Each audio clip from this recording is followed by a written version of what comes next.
السلام علیکم ورحمۃ اللہ وبرکاتہ۔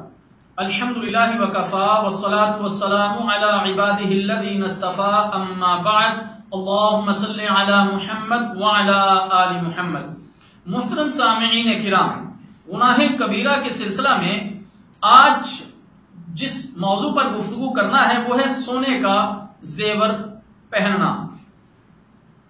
سونے کی اشیاء مثلا انگوٹھی یا گلے کی زنجیر یا گھڑی کا چین وغیرہ استعمال کرنے والے مردوں کے لیے قیامت کے روز یہ اشیاء آگ کا انگارہ بن جائیں گی۔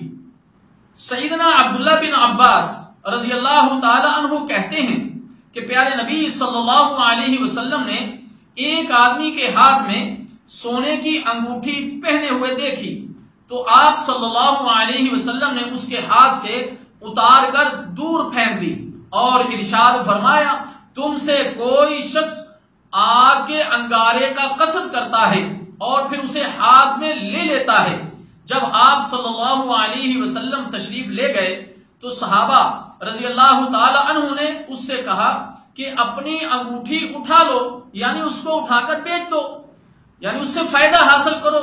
اس آدمی نے کہا، اللہ کی قسم، جس انگوٹھی کو رسول اللہ صلی اللہ علیہ وسلم نے غصے سے پھینکا ہے میں اسے کبھی اٹھاؤں گا نہیں۔ اسے امام مسلم رحمہ اللہ تعالی نے نقل کیا ہے۔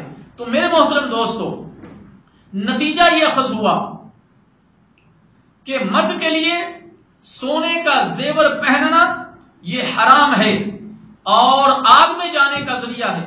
ہم اللہ تعالیٰ جل شانہ سے دعا کرتے ہیں کہ اللہ تعالیٰ مسلمان مردوں کو سونے کے زیور سے محفوظ فرمائے اور ان کو بچنے کی توفیق عطا فرمائے۔ والسلام علیکم ورحمۃ اللہ وبرکاتہ۔